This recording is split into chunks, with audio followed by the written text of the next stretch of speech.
Pemprov DKI Jakarta akan menggelar uji coba Car Free Night atau malam bebas kendaraan bermotor mulai akhir Juni, tepat setelah puncak perayaan Hari Ulang Tahun ke-498 Kota Jakarta. Timnas akan menghadapi Jepang di pertandingan terakhir kualifikasi Piala Dunia Zona Asia. Mampukah anak asuh Patrick Kluivert menahan tim Samurai Biru di kandang mereka? Presiden kelima RI, Megawati Soekarno Putri mengaku prihatin dengan keadaan hukum di Indonesia yang tidak adil. Bahkan, Megawati menyebut banyak penguasa yang buta terhadap kedudukan hukum di Indonesia. Lantas, siapa pihak yang dimaksud oleh Megawati? Saksikan ulasannya di Apa Kabar Indonesia Malam.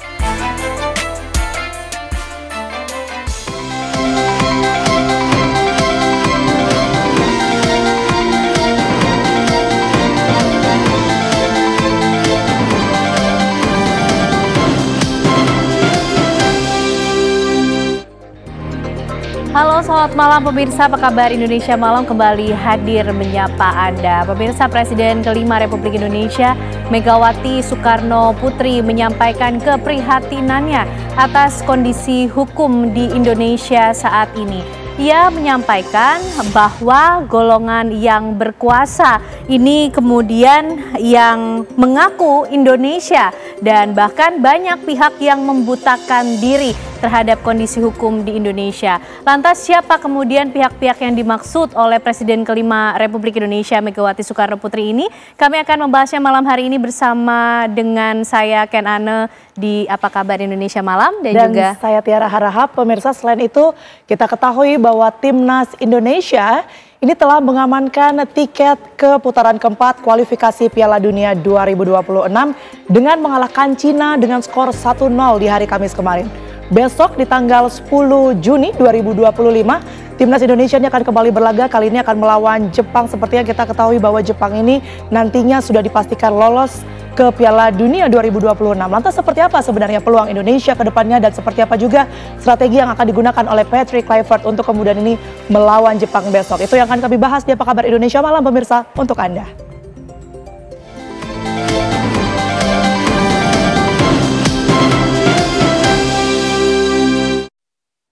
Ya pemirsa, rumah ibadah Vihara Lalita Vistara yang berada di Cilincing Lama, Jakarta Utara terbakar pada dini hari tadi.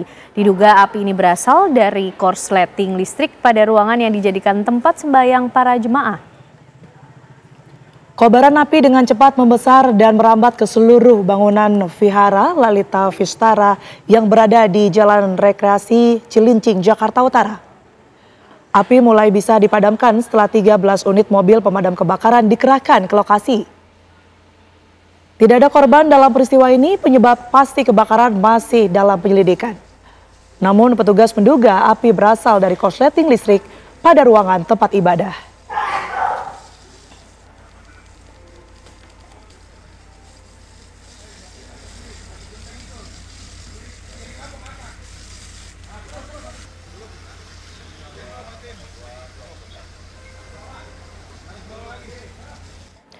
Viral aksi ugal-ugalan sopir truk yang mengemudikan kendaraan syarat muatan kayu di Jalan Raya Lumajang, Jawa Timur.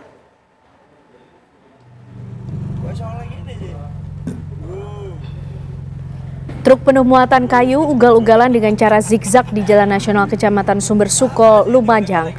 Video direkam oleh pengendara mobil lainnya. Tak butuh waktu lama, Satlantas Polres Lumajang menemukan kendaraan dan mengamankannya. Namun sopir truk kabur melarikan diri. Menurut pemilik, sopir truk sengaja ugal-ugalan untuk kebutuhan konten karena saat itu ada perekam di depan truk. Selain memberikan teguran, polisi juga memberikan sanksi tilang atas muatan truk yang berlebihan.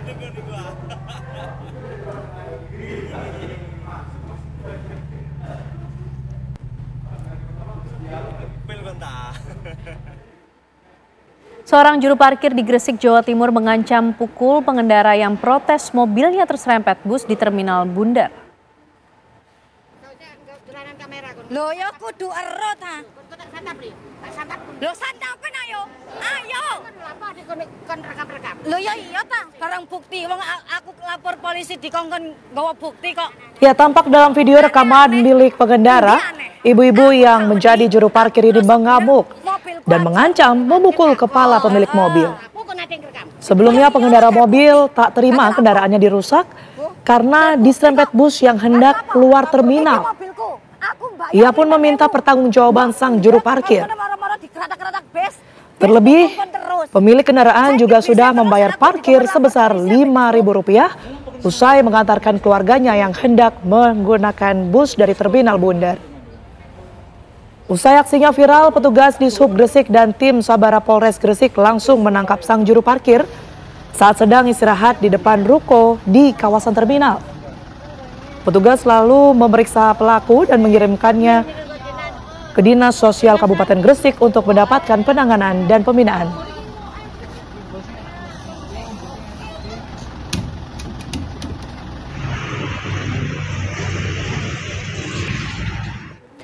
Pemirsa, pemerintah Provinsi DKI Jakarta akan melakukan uji coba Car Free Night atau CFN di beberapa wilayah seperti Duku Atas dan sekitarnya.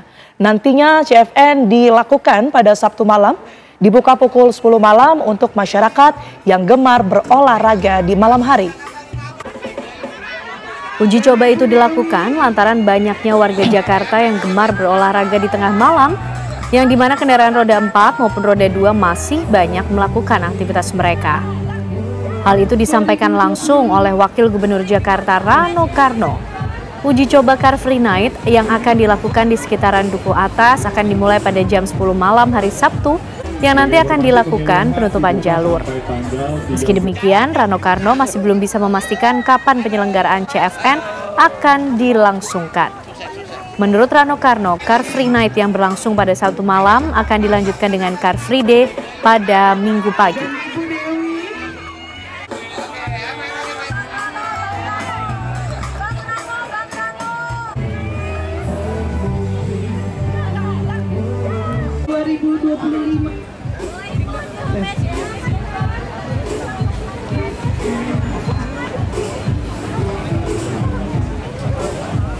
Sebagai informasi, pemilihan dibuka sampai tanggal 30. Jalan jauh juga.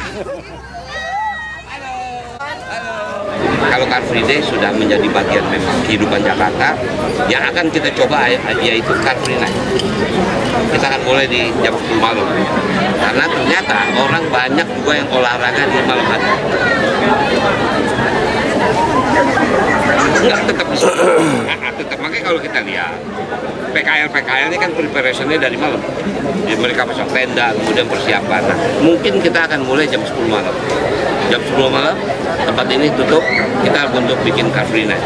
Tapi kita pasti akan lebih lighting lagi. Jadi Sabtunya, kita Car Free Night-nya malam, Sabtu itu mungkin kita akan mulai jam 10 malam. Nah, di situ kita udah close, tapi tentu performance-nya beda. Itu pasti akan dengan tata lampu. Nah, ini masih kita ide. Mungkin kita mulai setelah ulang tahun DKI. Karena itu melakukan preparation yang cukup banyak. Ya pemirsa, kami ajak Anda bergabung dengan rekan kami Hafsah Syafira untuk mengetahui bagaimana kira-kira tanggapan masyarakat akan rencana pemberlakuan Car Free Night di Jakarta. Hafsah, silakan.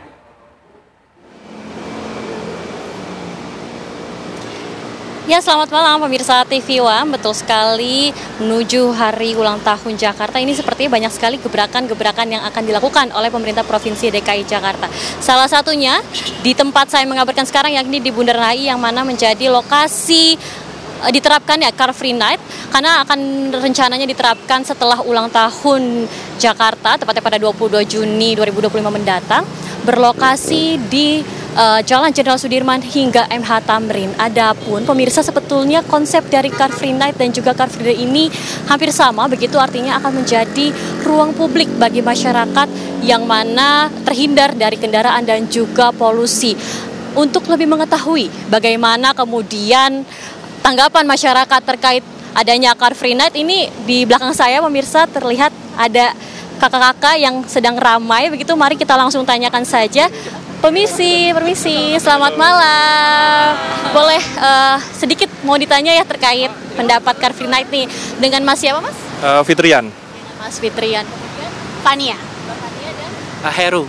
Oke, nih kakak-kakak semuanya, ini kan nantinya dari pemerintah provinsi akan mengadakan Car Free Night begitu. Rencananya setelah ulang tahun Kota Jakarta. Dari kakak-kakak ini melihatnya bagaimana? Menarik sih Mbak. Jadi mungkin buat kayak saya nih nggak bisa bangun pagi ya, asik juga malam-malam kita bisa ini. Cuma kayaknya harus diperhatiin transportasi umum, kayak kalau malam kan kita cuma sampai jam 12 ya MRT. Mungkin bisa ditambah lagi jamnya, atau yang satu lagi Mbak, buat ini sosialisasi itu biar nggak kayak kemarin kan sempat macet gitu. Jadi paling nggak orang tahu kalau akan ada ini, jadi mereka avoid jalan-jalan sini gitu. Dan juga tadi disampaikan nih bahwa nantinya Car Free Night tidak hanya menjadi wadah olahraga begitu, banyak sekali nanti hiburan-hiburan yang akan ada juga. Dari Mbak sendiri melihatnya apakah akan berpotensi ramai begitu, artinya menarik perhatian warga? Iya, mungkin akan menarik warga ya, karena kan kalau kita lihat dari CFD aja udah rame banget. Bisa jadi additional option juga sih buat family. Terus untuk additional option misalnya kayak open public space ya, untuk olahraga yang nggak dapet di CFD mungkin bisa di malam hari ya gitu ya, karena lebih adem gitu. Jadi mungkin berpotensi rame sih. Oke, ini kan juga tadi sudah disampaikan ya bahwa perlu juga nih koordinasi terkait transportasi dan juga lalu lintas. Mungkin dari Masnya boleh Mas harapannya nih kalau misalkan memang Car Free Night ini akan diterapkan begitu, bagaimana kemudian harapan dari masyarakat melihatnya? Kalau harapan dari saya sih kalau bisa jangan setiap saat ya, karena itu akan mengganggu aktivitas warga juga. Karena kan kalau kita ketahui bersama di HI ini kan sentral bisnis ya, di mana banyak pelaku usaha juga di sini. Itu juga harus diperhatikan sih. Selain hanya memperhatikan itu, kalau bisa ya mungkin jangan setiap saat dilakukan Car Free Night sih. Kalau saran saya. Kedua juga masalah transportasi dan yang lainnya kayak gitu, dan keamanan sih sisanya. Artinya memang perlu banyak berkoordinasi begitu ya terkait hal-hal yang perlu juga dipikirkan seperti itu. Ya pemirsa, ini tadi juga sudah langsung dijelaskan nih oleh masyarakat Jakarta terkait bagaimana kemudian rencana penerapan Car Free Night. Ini artinya memang banyak sekali masyarakat yang tertarik begitu, namun perlu banyak catatan yang harus tetap terus dikoordinasikan, mengingat bahwa terkait lalu lintas dan juga keamanan itu menjadi suatu hal yang penting. Kembali kepada Anda di studio. Baik, Hafsah Syafira melaporkan langsung dari kawasan Bundaran HI. Terima kasih, selamat bertugas kembali. Pemirsa, Wakil Kepala Badan Penyelenggara Haji Daniel Anzar Simanjuntak bersilaturahmi dengan para jamaah haji lansia di Mekah. Ya, Daniel menemukan adanya dugaan pungutan liar.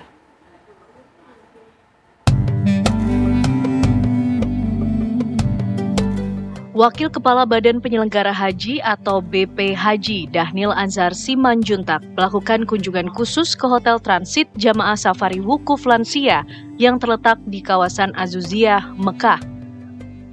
Kunjungan ini menjadi momen penting dalam memastikan kualitas pelayanan jemaah, terutama bagi kalangan lansia, disabilitas, dan kelompok risiko tinggi atau RISTI selama fase puncak ibadah haji. Daniel menyusuri kamar demi kamar, bersilaturahmi langsung dengan para jemaah dan mendengarkan aspirasi keluhan para jemaah. Terungkap dalam perbincangan adanya dugaan pungutan liar yang dibebankan kepada jemaah untuk layanan safari wukuf dan badal ibadah. Padahal seluruh layanan ini semestinya diberikan gratis.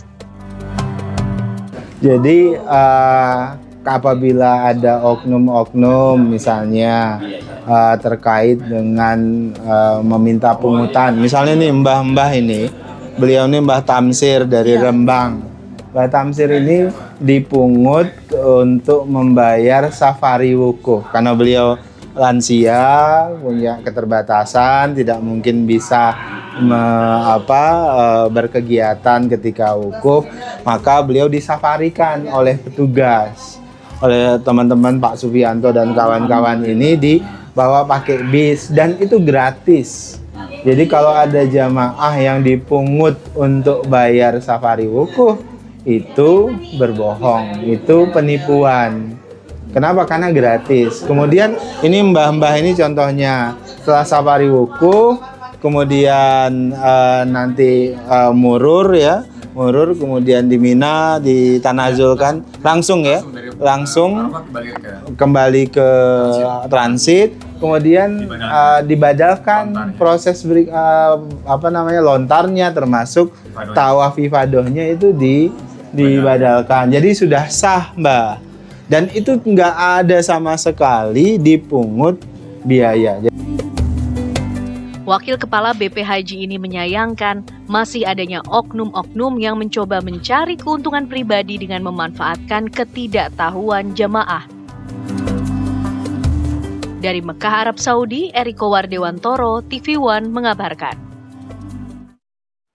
Kita ke informasi lainnya pemirsa, Timnas Indonesia menggelar latihan perdana di Osaka jelang laga krusial kontra Jepang. Duel ini akan menjadi ujian sesungguhnya bagi kokohnya lini belakang Garuda. Ya, Timnas Indonesia menggelar latihan perdana di Jepang di Stadion Expo 70 Osaka pada Minggu 8 Juni 2025 pukul 19.30 waktu setempat. 30 pemain yang diboyong dalam lawatan kali ini seluruhnya sudah mengikuti latihan seperti Jay Des, Miss Hilgers, Martin Paes hingga Kevin Dix. Indonesia akan menghadapi tuan rumah Jepang di laga terakhir grup C putaran 3 kualifikasi Piala Dunia 2026 Selasa petang waktu setempat.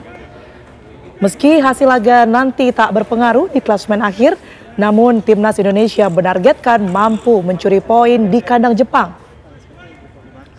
Laga melawan Jepang akan menjadi ujian bagi lini pertahanan Indonesia menghadapi tajamnya samurai biru. Meski demikian, para pemain tak gentar dan siap memberikan yang terbaik.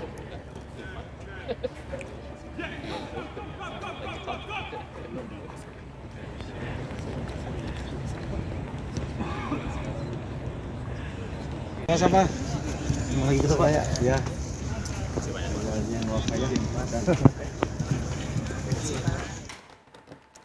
Kita akan lihat seperti apa kemudian ini persiapan Timnas Indonesia jelang hadapi Jepang. Kami akan ajak Anda pemirsa untuk bergabung bersama dengan rekan kami Widya Misela langsung dari Osaka, Jepang. Selamat malam waktu Jakarta. Widya Misela, seperti apa jalannya proses pelatihan ataupun juga persiapan Timnas di sana? Baik, selamat malam Kenana dan Tiara dan peserta para pemirsa TV One. Saat ini saya tengah berada di depan Stadion Panasonic Suita yang nantinya akan digunakan untuk laga Timnas Indonesia dan Jepang pada besok 10 Juni 2025 mendatang. Sebelumnya pada pukul 7 malam tadi, Timnas Indonesia menggelar konferensi pers yang dihadiri oleh Patrick Kluivert dan Kapten Timnas yaitu Joy Pelupesi, yang dimana pada press conference itu Patrick Kluivert menegaskan bahwa Timnas Indonesia tidak mau kalah dari Jepang dan penuh dengan kepercayaan diri dan mengincar hasil positif saat melawan Jepang. Dan nantinya setelah menang melawan Timnas Cina, Timnas Indonesia ini akan berusaha menampilkan yang terbaik menurut pelatih. Sementara Joy mengaku siap untuk melawan Jepang pada besok 10 Juni 2025 mendatang. Kemudian untuk suhu cuaca saat ini sekitar 23 derajat Celcius dan cukup dingin karena ada banyak angin serta ada hujan gerimis, dan ini tak mengurungkan para semangat Timnas Indonesia untuk berlatih di lapangan Stadion Panasonic Suita Osaka ini. Kembali ke studio. Michela, lalu bagaimana antusiasme dari warga Indonesia di sana? Mungkin yang ingin melihat proses latihan timnas di sana atau bahkan mempersiapkan diri untuk memberikan dukungan langsung saat pertandingan? Baik, untuk latihan kedua yang secara ofisial ini yang dilakukan pada pukul 19.30 waktu Jepang, ini memang tertutup, Kenan dan Tiara. Dan tadi juga saya sempat melihat Timnas Indonesia melakukan berbagai jenis latihan termasuk latihan fisik, teknik, dan taktik. Contohnya tadi ada berupa lari jarak jauh, lari interval, lari dan juga passing drill, latihan penyelesaian akhir dan latihan mengoper bola. Dan juga tadi saya lihat rata-rata semua para Timnas Indonesia menggunakan jaket dikarenakan suhu udara di Jepang ini cukup dingin dan sekitar 23 derajat Celcius. Dan nantinya diperkirakan besok akan diguyur hujan gerimis hingga malam hari. Sekian, Kenan dan Tiara. Terima kasih Widya Misela melaporkan langsung dari Osaka, Jepang. Selamat bertugas kembali. Pemirsa, di balik pilot Sritex tercium aroma kong kali kong antara bos perusahaan tekstil itu dengan sejumlah perbankan nasional. Informasi akan kami hadirkan usai jeda.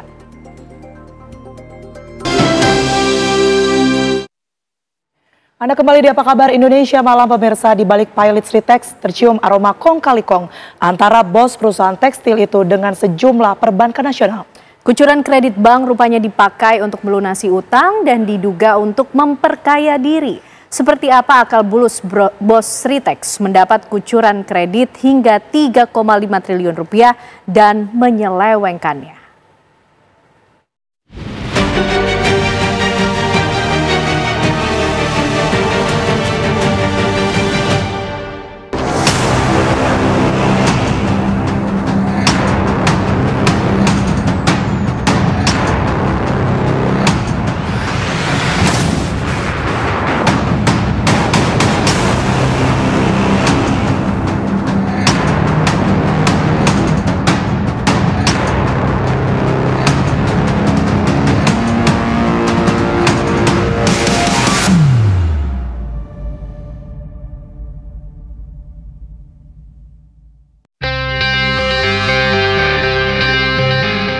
Kisah legenda pabrik tekstil nasional Sritex ternyata tak semua berakhir dengan tetesan air mata.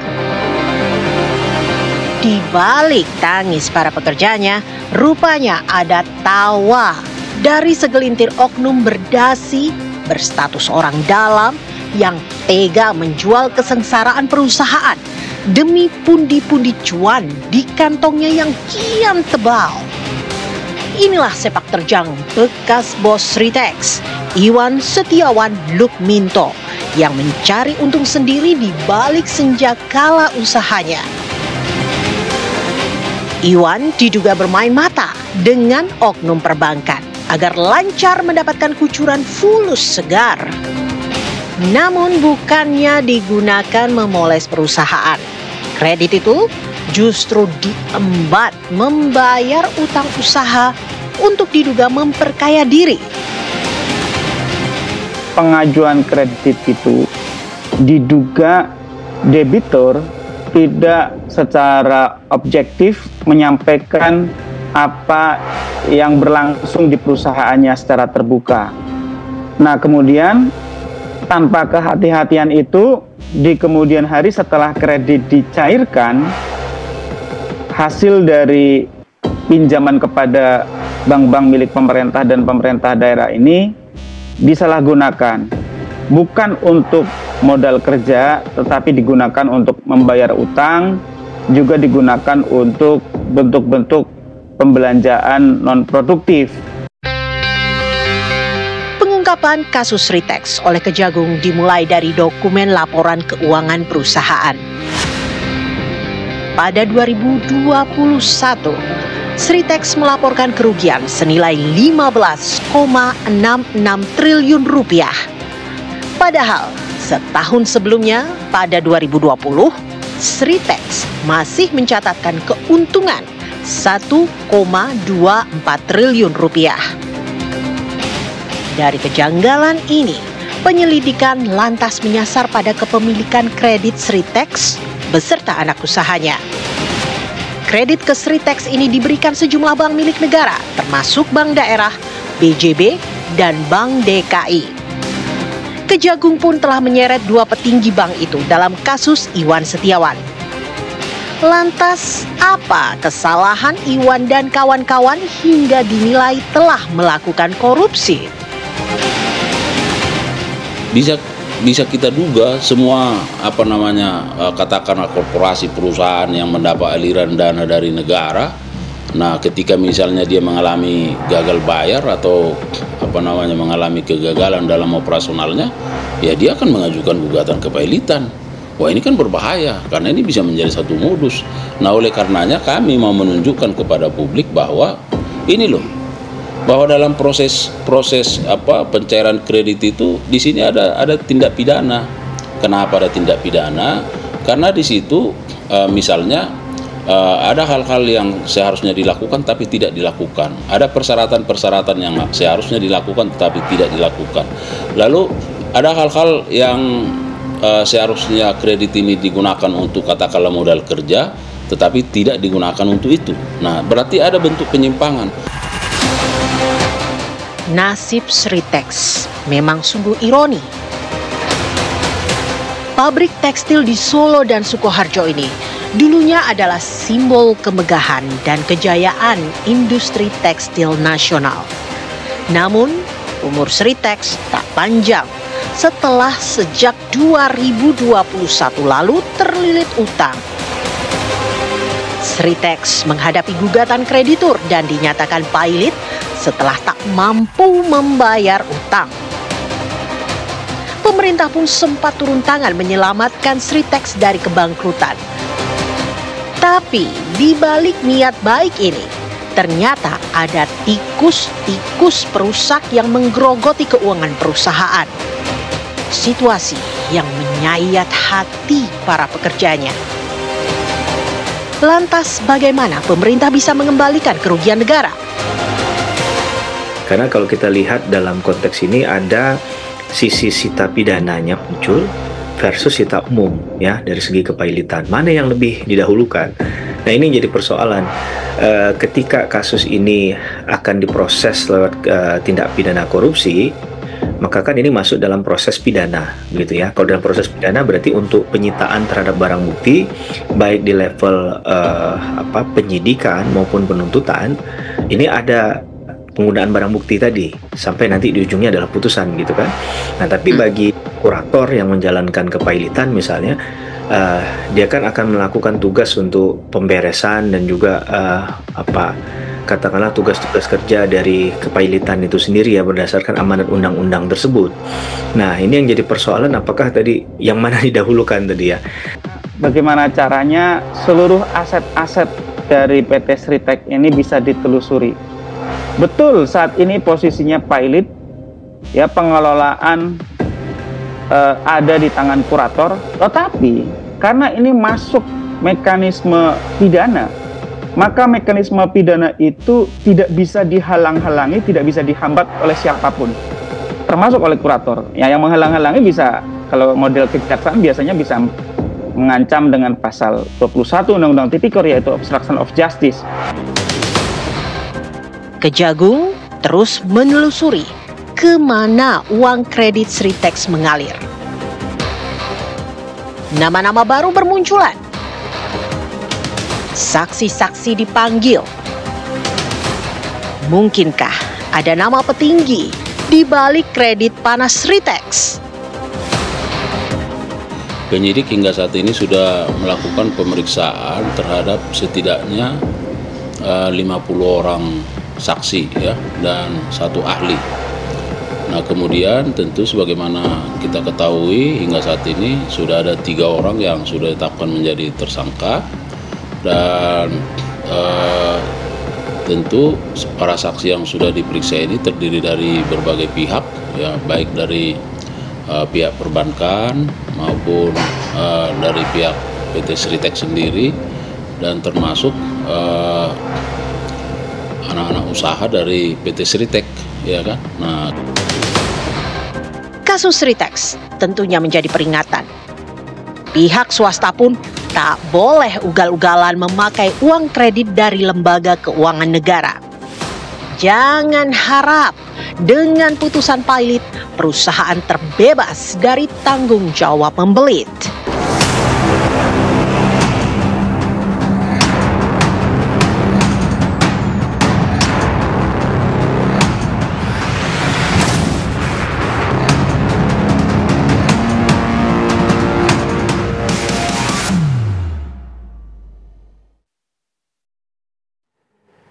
Ya pemirsa, Presiden kelima Republik Indonesia Megawati Soekarno Putri mengaku prihatin dengan keadaan hukum di Indonesia yang tidak adil. Bahkan Megawati menyebut banyak penguasa yang buta terhadap kedudukan hukum di Indonesia. Kami akan membahasnya dengan sejumlah narasumber di Apa Kabar Indonesia Malam untuk Anda sesaat lagi.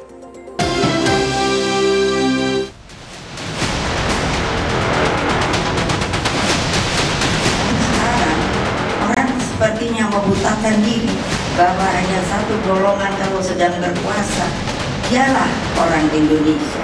Setiap warga negara mempunyai hak yang sama di mata hukum.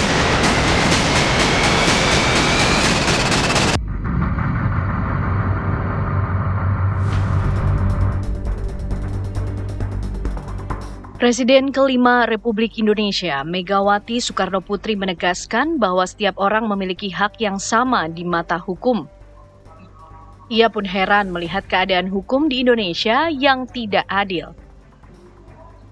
Hal tersebut diungkapkan Megawati saat acara pembukaan pameran foto Guntur Soekarno Putra di Galeri Nasional Indonesia, Jakarta pada Sabtu 7 Juni 2025. Megawati menambahkan bahwa banyak penguasa yang buta terhadap kedudukan hukum di Indonesia. Ia mencontohkan ketika seseorang menjadi penguasa, maka orang tersebut tidak mengakui yang lainnya sebagai warga negara Indonesia. Kalau namanya kita konsekuen, saya selalu membawa kata-kata ini karena saya lihat keadaan hukum kita sekarang begini. Tidak dapat dibayangkan oleh saya, padahal di dalam konstitusinya berbunyi adalah setiap warga negara mempunyai hak yang sama di mata hukum. Boleh tanya Pak Arief Hidayat, kata-kata itu betul apa tidak? Tapi sekarang orang sepertinya membutakan diri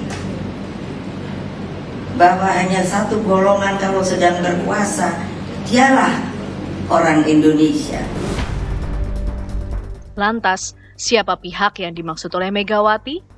Betulkah sikap kritis Megawati seakan memberi sinyal kuat bahwa partainya tetap berada di luar pemerintahan Prabowo, meski kendati terlihat hubungan keduanya semakin cair?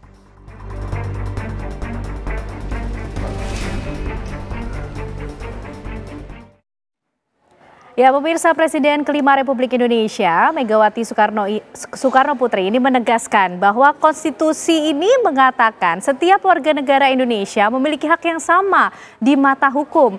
Namun Megawati justru merasa prihatin dengan kondisi hukum di Indonesia. Ia juga mengatakan bahwa ada pihak-pihak yang membutakan diri. Golongan yang berkuasa, dialah yang orang Indonesia. Lantas siapa pihak-pihak yang dimaksud tersebut, pemirsa? Dan apakah ini menjadi sinyal bahwa PDIP tetap pada komitmennya ataupun juga keputusannya untuk menjadi mitra strategis di luar pemerintahan Presiden Prabowo Subianto? Malam hari ini kita akan membahasnya bersama dengan sejumlah narasumber yang sudah bergabung bersama kami di Apa Kabar Indonesia Malam. Ada Bang Ansy Lema, juru bicara dari PDIP. Selamat malam Bang Ansy Lema, apa kabar? Sehat? Luar biasa. Luar biasa. Terima kasih sudah hadir di Apa Kabar Indonesia Malam. Dan juga bergabung bersama kita dari Partai Gerindra ada Bang Hendar Marantoko. Selamat malam Bang Hendar. Terima kasih sudah hadir juga malam hari ini di Apa Kabar Indonesia Malam. Dan juga untuk menganalisisnya kami hadirkan untuk Anda pemirsa Kang Cecep Hidayat, pengamat politik dari Universitas Indonesia. Kang Cecep, apa kabar? Selamat malam. Baik, selamat malam. Sehat ya? Sehat Kang Cecep. Oke, Bang Ansy Lema, ini selalu pertemuan Bu Mega dan Pak Prabowo, apapun mungkin yang disampaikan oleh Bu Mega dan Prabowo tengah menjadi perhatian publik. Bu Mega kembali lagi menyentil lah ya, mengingatkan bahwa hukum ini menjadi hak semua warga negara. Dan sepertinya juga menyinggung pihak-pihak tertentu, golongan yang berkuasa adalah orang Indonesia. Maksudnya seperti apa Bang Ansy Lema? Ya Ken, untuk sampai pada kesimpulan itu kita harus membaca dan kemudian menafsirkan secara utuh, lengkap, dan tidak terpotong-potong. Oke. Ada konteksnya, siapa yang menyampaikan, pada saat apa disampaikan, dan ada substansi atau teks atau isinya. Oke. Kalau dua ini sudah jelas, baru kemudian kita bisa menyimpulkan tafsiran-tafsiran kita itu. Pertama, pidato Ibu Mega itu disampaikan pada acara pembukaan pameran foto, ya, kakaknya Mas Tok, Guntur Soekarno Putra. Dan pameran foto itu sebenarnya bertujuan untuk merekam, ya, mengenang Bung Karno dan para pendiri bangsa ini. Cukup banyak ada aspek kesejarahan di sana. Yang menyampaikan pidato ini, ingat pertama, Bu Mega itu adalah putri proklamator Republik Indonesia. Ya, putrinya Bung Karno. Beliau juga adalah Presiden kelima Republik Indonesia. ketua umum partai politik terbesar di Republik ini, ya, dan ketua Dewan Pengarah BPIP. Kalau kita baca, kita mendengar secara keseluruhan transkrip pidato yang disampaikan Ibu Mega, yang Ibu Mega sampaikan itu adalah ada 3 hal. Satu, bicara tentang sejarah. Yang kedua, bicara tentang hal-hal fundamental, prinsip dalam bernegara dan berbangsa. Dan yang ketiga, bicara tentang kedaulatan hukum. Hukum harus berujung pada penegakan keadilan. Bahasa pertama Bu Mega, jangan sekali-kali kita melupakan sejarah. Betul. Kenapa ini harus dibicarakan? Juni ini bagi PDI Perjuangan dan bagi Republik ini adalah bulan yang dekat dengan Bung Karno. Bung Karno menggali, menggagas tentang dasar negara ideologi Pancasila. Betul. 1 Juni, hari lahirnya Pancasila. 6 Juni kemarin, itu adalah hari lahirnya Bung Karno sebagai proklamator Republik Indonesia. Maka Pancasila juga dibahas oleh Bu Mega. Bicara soal Pancasila, bicara soal aspek sejarah, dan Bu Mega mengutip kata-kata yang sangat legendaris dari Bung Karno, jas merah, jangan sekali-kali melupakan sejarah. Nah, Ibu bicara soal sejarah itu tidak boleh hanya ditulis oleh mereka yang dianggap sebagai the winner, pemenang. Ya, dalam hal ini dalam kurung penguasa atau rezim yang berkuasa, karena jika hal itu dilakukan bisa tergelincir pada kepentingan bagaimana bicara tentang hal-hal yang baik saja, hanya dalam satu perspektif, kemudian perspektif yang lain ditinggalkan. Jadi jas merah, Ibu ingin mengingatkan bahwa bangsa ini hari ini dan ke depan itu tergantung dari masa lalu.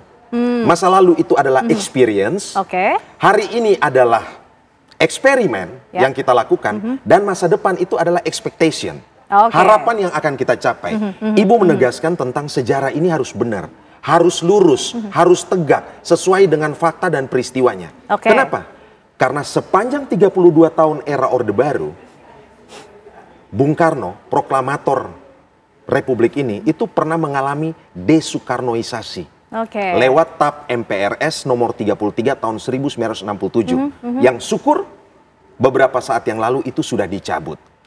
Dan pencabutan itu memulihkan nama baik Bung Karno, memulihkan kehormatan beliau, karena sepanjang era Orde Baru, sejarah besar, pemikiran-pemikiran besar Bung Karno itu kerap kali dipinggirkan, bahkan dilupakan. Selain substansi sejarah, adakah juga kemudian substansinya mengenai kritik terhadap penguasa sekarang, ataupun juga reminder ya, sifatnya pengingat atau mungkin saran yang coba disampaikan oleh Bu Mega dalam pidatonya, Bang Ansi Lema? Ibu Mega menegaskan sejarah itu jangan dipelintir-pelintir, jangan ditulis dalam satu perspektif saja, apalagi dipolitisasi untuk kepentingan penguasa.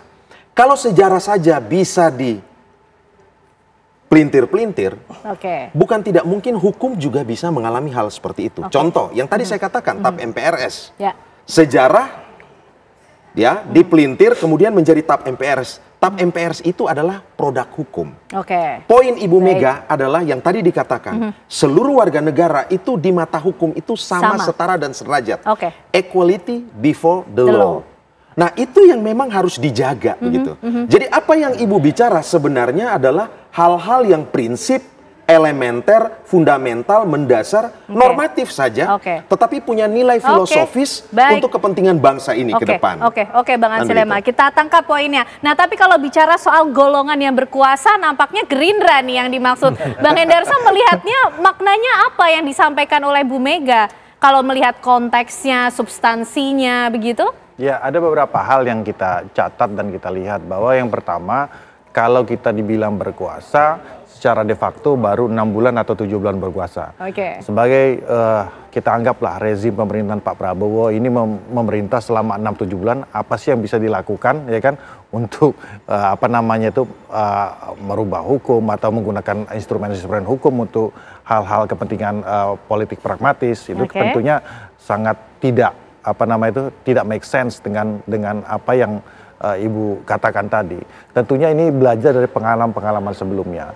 Terlepas daripada PDI pada saat itu partai yang ikut berkuasa, tentunya Ibu juga mungkin mempunyai catatan-catatan tertentu juga terkait dengan masa-masa kepemimpinan di bawah Pak Pak Jokowi, di bawah Pak SBY.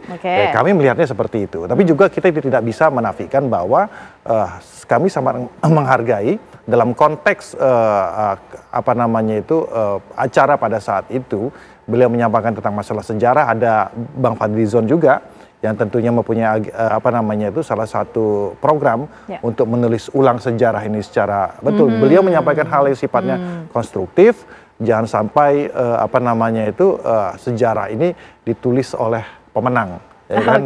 Nah itu, hal-hal seperti itu kan menjadi idiom-idiom yang berlaku umum, ya kan? Dan oleh karena itu kita sangat menghargai bahwa disinilah bentuk check and balance-nya, bahwa masukan-masukan itu bukan hanya asal beda, bahwa harus sifatnya konstruktif dan memberikan nilai yang bisa mengupgrade dan membangun suatu gagasan daripada pemerintahan. Bang Hendarsam, tapi Bu Mega ini juga secara lugas ini menyampaikan kondisi hukum di Indonesia katanya lagi begini, kayaknya tidak baik-baik saja. Bu Mega ada keresahan sepertinya dan kritik yang ingin disampaikan bahwa penguasa bisa saja kemudian sewenang-wenang terhadap hukum, begitu?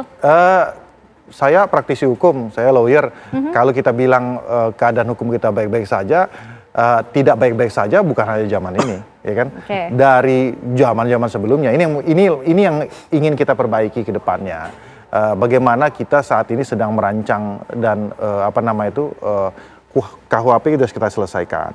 Kemudian KUHP hukum acara kita selesaikan. Jadi kemudian bagaimana aparat penegak hukum itu bisa bekerja dengan baik dan sesuai rule-nya, ya kan? Bagaimana Pak Prabowo ingin supaya permasalahan pokok yang paling mendasar daripada masalah penegakan hukum ini bisa selesai secara fundamental. Fundamental itu apa? Salah satu contoh, ya, keresahan saya sebagai seorang praktisi hukum, bagaimana godaan APH, aparat penegak hukum itu begitu besar di luar, sedangkan dia mendapatkan pendapatnya begitu kecil. Ya, kemudian ini kan seolah-olah dinafikan gitu loh. Ya kan, seolah selama ini kita biarkan saja, kita selalu bersandar kepada hal yang sifatnya idealis tapi tidak realistis. Nah, ini yang ingin secara fundamental ingin dirubah Pak Prabowo. Maka dalam pidato dan kampanye beliau menyampaikan satu, beliau sangat realistis dan taktis bahwa apabila ingin negara ini baik, ya kan, oleh karena itu cukupkan dulu pendapatan dari para penegak hukum ini. Tapi ini harus disertai dengan punishment yang sangat-sangat berat. Ya kan, ini penting sekali. Itu berulang sekali. Jadi jangan mau fasilitas dan ininya saja, tapi punishmentnya harus lebih berat. Makanya kan saya dengan teman-teman di penggiat anti korupsi juga selalu bilang yang paling berat itu, ya kan, sebenarnya untuk bukan hanya masalah, kalau kita bicara konteksnya koruptor Mama gitu ya, bukan hanya koruptornya saja yang berat, yang jauh lebih berat itu apabila APH-nya melakukan tindak pidana korupsi, itu harus 2 kali 3 kali lebih lipat. Tapi untuk saat ini nggak bisa kita lakukan itu karena kita harus realistis juga. Mereka melakukan itu karena mereka terjebak ke dalam suatu ekosistem yang memang selama berpuluh-puluh tahun ini terjadi. Jadi ini kita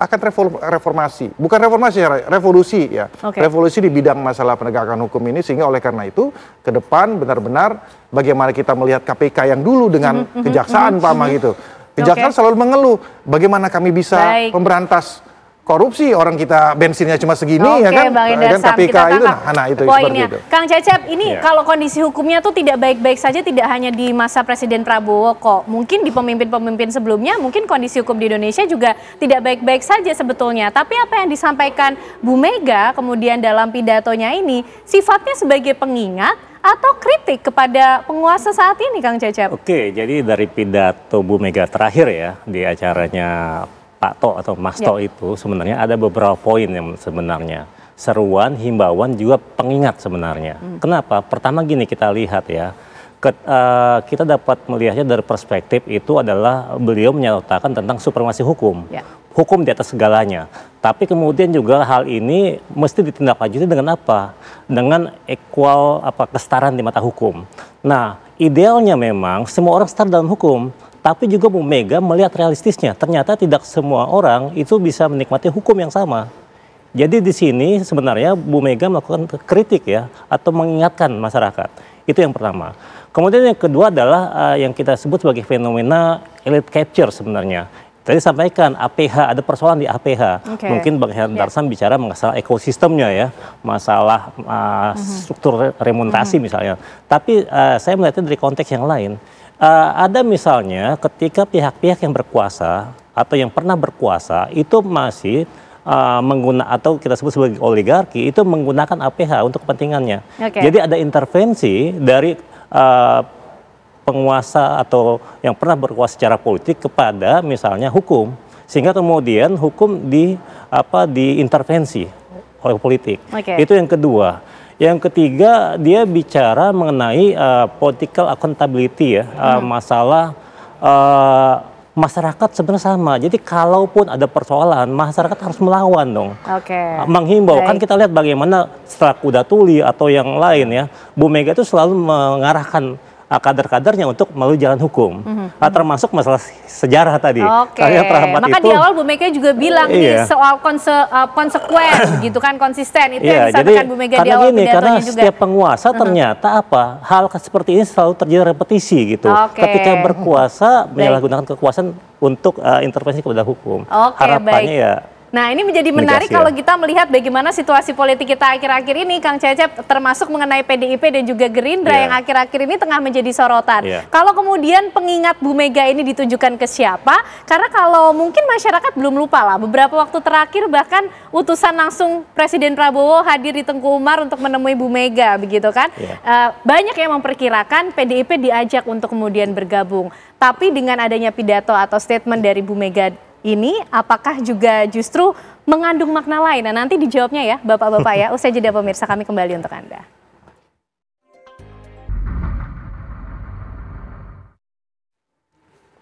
Ya, kembali pemirsa, kita akan membahas pidato yang disampaikan oleh Presiden kelima Republik Indonesia, Megawati Soekarno Putri, dalam pembukaan pameran foto Guntur Soekarno Putra. Nah, Bang Silema, kembali lagi nih, kita masih penasaran, karena ini kemudian Bu Mega, yang disampaikan Bu Mega yang menjadi, kita ingin tahu pesan pentingnya, begitu. Spiritnya apa sih sebetulnya yang ingin disampaikan Bu Mega? Apalagi nih Bang, mau tidak mau kita harus mengkaitkan dengan pertemuan Bu Mega dan Pak Prabowo yang notabene sekarang kan menjadi penguasa ya di negeri ini. Sepertinya sudah begitu dekat kok. Dan sepertinya hubungannya juga banyak pihak yang mengatakan baik-baik saja. Bahkan terakhir Sufmi Dasko diutus langsung oleh Pak Presiden Prabowo untuk bertemu dengan Bu Mega di Tengku Umar. Nampaknya ada pembicaraan yang cukup hangat di situ. Tapikah apakah ini bentuk jawaban Bu Mega? Yang waktu itu kita juga penasaran. Katanya membawa pesan, pulangnya bawa jawaban gitu kan Bang Ansi Lema. Kalau ditanya soal posisi politik PDI Perjuangan, apakah bergabung dengan pemerintah hari ini ataupun berada di luar pemerintahan, sampai detik ini posisi PDI Perjuangan masih di luar pemerintahan. Memainkan peran sebagai mitra kritis. Mitra strategis di luar pemerintahan. Dan penentuan posisi politik PDI Perjuangan itu baru akan dibahas dan diputuskan dalam kongres yang akan datang. Tentu kongres ini tidak akan lama lagi. Dan itu merupakan hak prerogatif dari Ketua Umum PDI Perjuangan Ibu Megawati Soekarno Putri. Tentu sampai kepada posisi politik itu, Ibu tentu akan merenung, berkontemplasi, juga mendengarkan aspirasi publik, dan juga mendengarkan suara-suara dari kader seluruh Indonesia. Itu yang pertama. Yang kedua, boleh dong sebagai anak proklamator, pendiri Republik ini, Presiden kelima Republik Indonesia, ya, Ketua Dewan, ya, Pembina BPIP, itu bicara tentang sejarah dan ideologi bangsa. Apalagi sejarah selama 32 tahun itu langsung dialami oleh Bung Karno yang adalah orang tua kandung Bu Mega, dan juga kepada Ibu Mega, Mas Tok dan keluarga besarnya. Kita tahu bahwa sepanjang era Orde Baru, keluarga Soekarno mengalami proses desoekarnoisasi, peminggiran secara politik. Ada sejarah yang dipotong-potong, ada sejarah yang dimanipulasi, dan itu terekam benar dalam kehidupan, dalam pikiran, dalam benak keluarga Bung Karno dan para pengikutnya. Di saat yang sama, hari-hari ini pemerintah melalui Kementerian Kebudayaan dan Kementerian Sosial itu tengah menggagas untuk melakukan penulisan ulang sejarah. Dalam konteks itu, sebenarnya Ibu memberikan himbauan ataupun juga peringatan, hey, jangan lagi kita terjebak pada kesalahan yang sama. Penulisan sejarah itu harus betul-betul benar. Penulisan sejarah itu harus betul-betul transparan. Oke. Risetnya harus benar, metodologinya harus benar, dan tidak boleh ada tafsir tunggal. Apalagi mengatakan bahwa sejarah ini adalah sejarah resmi yang ditulis oleh penguasa, kan begitu. Nah, dalam hal misalnya pelanggaran hak asasi manusia, kalau kita dapatkan bocoran dalam draft naskah untuk penulisan sejarah ini, yang dikategorikan sebagai pelanggaran HAM berat itu cuma 2. Disebutkan kalau tidak salah Talang Sari dan Tanjung Priok. Padahal proses dehumanisasi, perendahan harkat dan martabat manusia dalam rezim totaliter Orde Baru itu cukup banyak. Seruan dan peringatan jangan sampai kemudian ada penulisan sejarah yang salah begitu. Ya, artinya itu, ya kan? Artinya apa? Proses ini harus transparan, terbuka, metodologinya harus benar, harus partisipatif, melibatkan banyak stakeholder, terutama para sejarawan, kan begitu. Apalagi kan hari ini studi literatur itu juga sudah lumayan banyak, kan begitu. Jangan sampai kemudian kita terjerembab pada persoalan. Contoh, era Orde Baru berkuasa 32 tahun, kemudian tumbang. Karena apa? Karena selama rezim Orde Baru berkuasa, memimpin secara sangat totaliter, pemerintahannya otoriter, maka kemudian ada tuntutan perubahan, pembaruan lewat reformasi 98. Bang Ansi-Lema, berarti pidato yang disampaikan oleh Bu Mega ini berisi kemudian seruan, peringatan, dan kritik mungkin terhadap pemerintah atau penguasa sekarang begitu ya? Karena kemudian yang punya kepentingan untuk menulis ulang sejarah itu kan diusulkan oleh pemerintah Pak Prabowo. Kan gini, Kang Cecep ini pasti sangat mengerti lah kan, ada adagium klasik dalam politik itu. Ya, power tends to corrupt, absolute power corrupts absolutely. Ya, Lord Acton bilang seperti itu. Maka seruan Ibu Mega ini adalah bagian dari bagaimana menjalankan fungsi partai politik dalam melakukan checks and balances. Mitra kritis, mitra, berteman, berkomunikasi dengan Presiden Prabowo, dengan Bang Dasko dan lain-lain. Tetapi di luar kekuasaan, kami juga boleh memberikan kritisisme. Kritik-kritik konstruktif dengan pendasaran-pendasaran faktual, dengan analisis-analisis yang rasional, ya, terukur, valid dan akurat. Kira-kira seperti itu. Sehingga kemudian ruang publik ini juga diajak untuk berpikir. Dan ada satu hal, kalau sejarah dimanipulasi, ditulis secara salah, maka menurunkan cerita-cerita sejarah kepada generasi baru ini kemudian bisa kabur semua. Dan pemerintah punya tanggung jawab untuk menjelaskan, menerangkan persoalan sejarah ini secara benar, clear dan juga clean. Baik. Bang Hendar Sam, pemerintah punya tanggung jawab untuk bisa menerangkan sejarah ini secara clear begitu. Artinya disampaikan Bu Mega ini nampaknya memang diarahkan langsung kepada pemerintahan Presiden Prabowo, merasa atau kemudian juga ikut bertanggung jawab untuk bisa memenuhi apa yang disampaikan sebagai kritik yang membangun dari mitra strategis PDIP? Ya, tentunya itu kan merupakan kewajiban Bu Mega untuk menyampaikan hal tersebut, dan merupakan kewajiban kita juga sebagai terutama Bang Fadlizon ya, sebagai penggagas dan ya perumus lah nanti untuk masalah itu, bahwa ini memang harus kita letakkan secara tepat. Cuma begini, yang ingin saya sampaikan bahwa penulisan sejarah itu tidak bisa juga kita lihat secara hitam dan putih, ya kan? Kalau kita tidak bisa move on, artinya kalau gini, kalau kita contoh, kita maunya semuanya clear semua. Oke, kita bicara tentang masalah Bung Karno. Apakah Bung Karno tidak ada pro dan kontra masalah itu, ya kan? Apa kemudian Sultan Pak Syahrir juga tidak ada pro kontra tentang masalah itu, ya kan? Tidak ada. Apakah Tan Malaka juga tidak ada pro dan kontra masalah itu? Apakah Bung Hatta juga tidak ada pro kontra masalah itu? Semua. Apakah ini ingin kita jabarkan secara lugas seperti itu menjadi suatu pembelajaran, atau malah ini akan menjadi suatu pemecah belah? Itu yang ingin ini. Tapi yang ingin disampaikan, tone-nya itu harus tone yang positif. Tone yang membangun. Jadi artinya itu sering beliau sampaikan. Kenapa beliau sangat menghargai bahwa spirit beliau bahwa terlepas dari setiap pemimpin itu pasti ada kesalahan, pasti ada dosanya, ya kan? Dari Bung Karno sampai ke Pak Jokowi pasti ada, tapi dilihat yang baiknya, ya kan? Tapi tidak juga melihat bahwa ada kesalahan-kesalahan mungkin, ya kan, ada pro dan kontra, tapi ini kita akan bungkus secara tone secara positif. Ini menjadi pembelajaran bagaimana ke depan mitigasi supaya ini tidak jadi terulang kembali. Nah, ini yang paling penting sebenarnya. Jadi spirit positif itu yang ingin kita jabarkan, bukan menggelapkan sejarah. Itu penting sekali. Ya, kalau kita bicara ini contoh masalah di zaman Orde Baru, bagaimana peran seorang Tan Malaka umpama, ya kan, dihilangkan gitu saja. Ini Bapak Republik Indonesia loh, ya kan. Kalau Bung Karno kita no debat lah, ya kan, udah selesai masalah itu kan. Walaupun itu juga sempat dihilang. Seorang Tan Malaka pro kontranya banyak juga. Tapi kita nggak bisa kesampingkan bahwa beliau adalah penggagas Republik ini, kan gitulah. Nah ini, tapi kalau kita lihat dia adalah Ketua PKI pertama yang kita kan jadi sesuatu hal yang tidak jadi kontraproduktif. Nah ini penting sebenarnya kita lihat ya, gagasan-gagasan beliau, nilai-nilai kerakyatan beliau, yang saya rasa itu nilai-nilai sosialis beliau itu nggak jauh berbeda dengan Pak Prabowo dan juga dengan PDI sebenarnya. Banyak kesamaan tentang masalah itu sebenarnya kita ingin kita tangkap. Kang Cecep, jadi lagi-lagi malam hari ini kita melihat kesamaan frekuensi yang sama sebetulnya antara Bu Mega dan juga Pak Prabowo, begitu kan, bicara mengenai sejarah Indonesia. Bu Mega juga nampaknya ingin menyampaikan kritik yang membangun sebagai bentuk evaluasi kepada pemerintah saat ini, Pak Prabowo yang masih memimpin 6-7 bulan.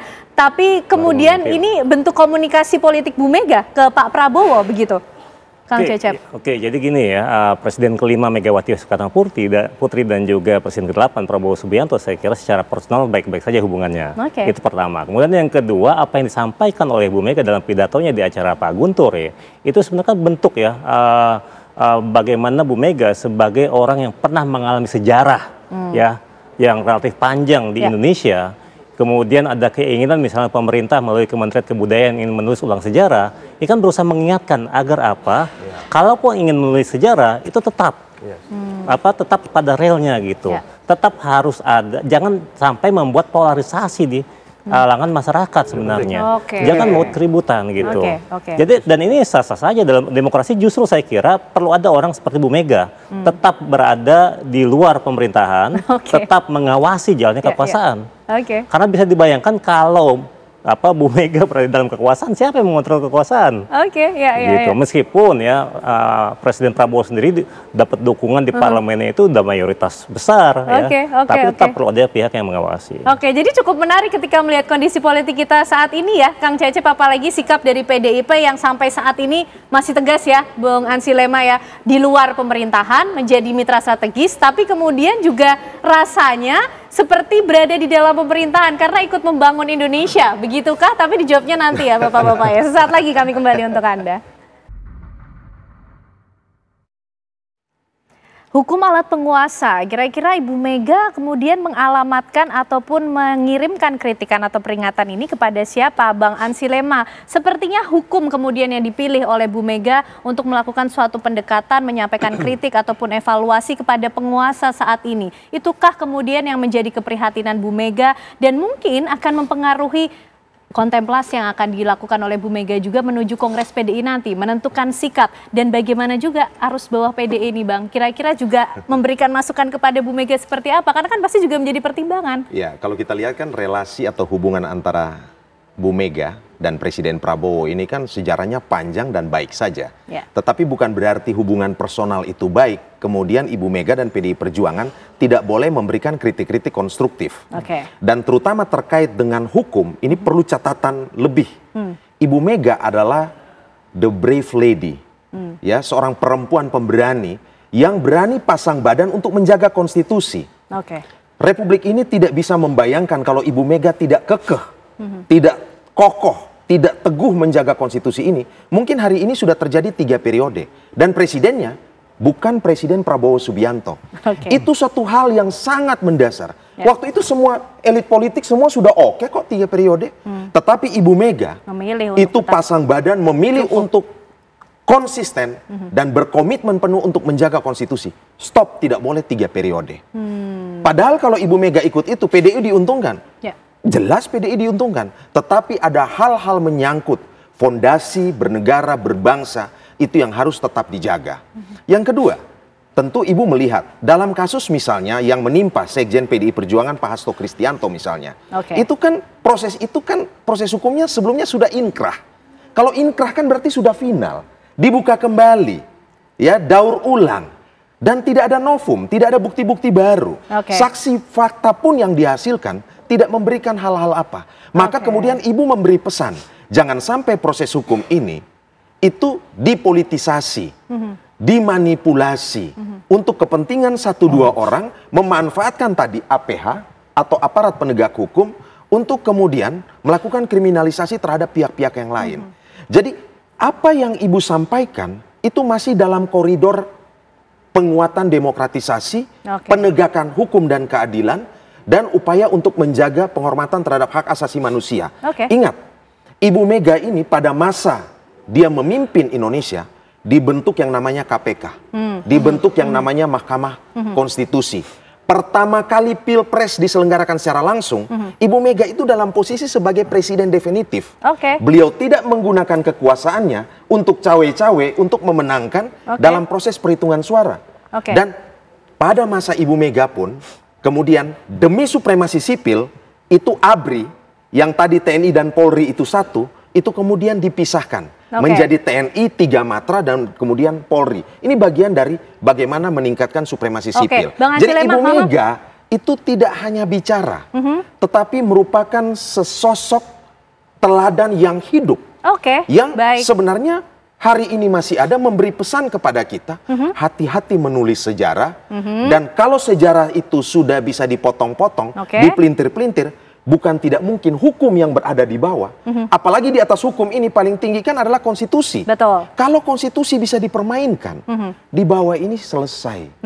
Dan Ibu Mega mengambil posisi memainkan perannya sebagai mitra kritis, dan saya yakin Pak Prabowo mendengar ini beliau happy saja.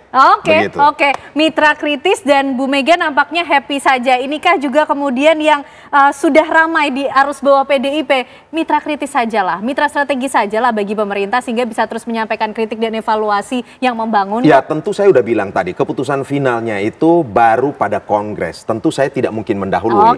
Tetapi kalau melihat hari ini seluruh partai sudah ada di barisan kekuasaan, kabinet, demi keseimbangan demokrasi, memainkan peran check and balances, tentu mungkin PDI Perjuangan juga perlu memikirkan secara serius untuk tetap berada di luar kekuasaan. Kenapa? Karena masyarakat sipil ini juga membutuhkan artikulator, agregator, dalam hal ini partai politik untuk bisa menyampaikan aspirasi-aspirasi yang mungkin tidak terwakili dari partai-partai politik yang sudah bergabung dalam pemerintahan ini. Dan bagi kami, berada di dalam ataupun di luar, sama terhormat dan sama mulianya.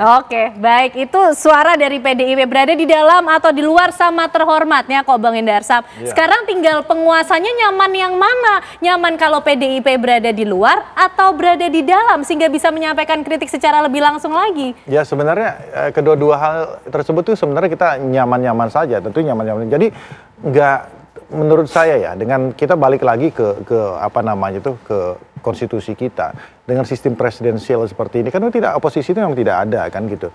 Kalau kita ambil contoh saat ini, Nasdem mendukung pemerintahan, tapi apakah dia apa nama itu taruh kadernya di kabinet? Tidak juga. Tapi dia berada dalam pemerintahan.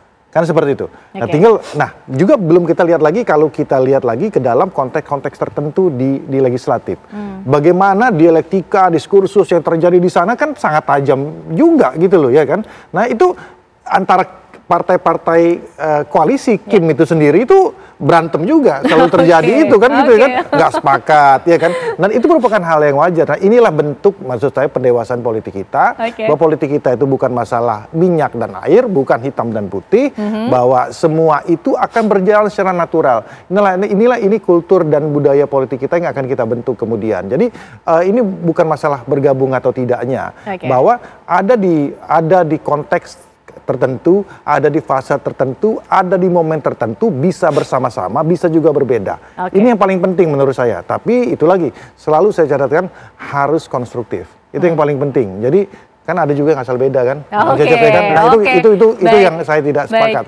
Nah, itu yang paling penting. Oke, Bang Hendar Sam. Kang Cecep, singkat mungkin, kira-kira atau baiknya atau idealnya lah PDIP jadi mitra strategis di luar pemerintah saja atau bolehlah bergabung di dalam pemerintah sehingga evaluasinya semakin cepat untuk dilakukan oleh penguasa ini? Oke, dalam konteks demokrasi saya kira barisan pendukung presiden yang kemudian sudah direkrut oleh presiden ya sebagai menteri-menterinya itu sudah dukungan politik sudah besar sebenarnya, sudah mayoritas ya, mayoritas gemuk bahkan dan sudah relatif bahkan jika diperlukan dikeluarkan sebagian gitu. Iya, jadi menambah barisan yang bisa menyeimbangkan dan mengawasi check and balances terhadap jalannya kekuasaan.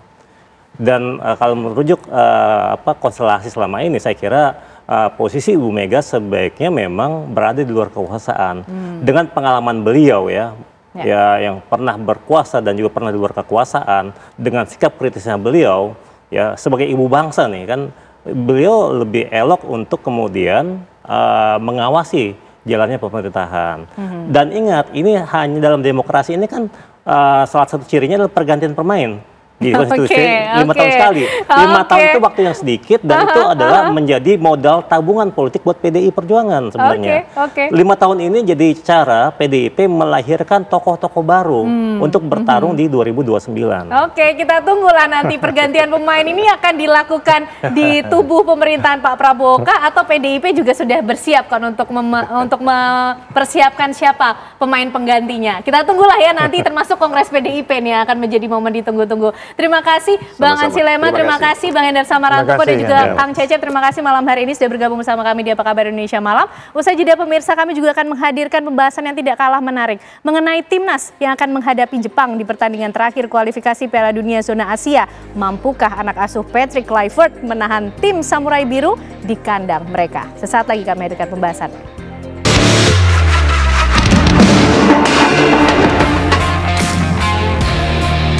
Indonesia akan melakoni laga berat di laga terakhir kualifikasi Piala Dunia 2026 putaran ketiga melawan tuan rumah Jepang. Di pertemuan pertama di Stadion Gelora Bung Karno, Indonesia kalah telak 0-4 atas Jepang. Kini, di bawah pelatih Patrick Kluivert, timnas Indonesia menjanjikan permainan yang lebih baik. Apalagi timnas Indonesia akan bermain lepas dan tanpa beban mengingat hasil laga nanti tak akan berpengaruh bagi kedua tim. Meski demikian, timnas Indonesia akan tetap memainkan kekuatan penuh demi membidik poin di kandang Jepang. Sementara itu, timnas Jepang tampaknya akan berpikir ulang untuk menurunkan komposisi tim. Tim Samurai Biru harus menelan kekalahan ketika bermain dengan pemain pelapis. Lalu, bagaimana perkiraan strategi jitu yang disiapkan Patrick Kluivert? Apakah skuad Garuda mampu memberi kejutan di negeri Sakura? Tim TV One mengabarkan.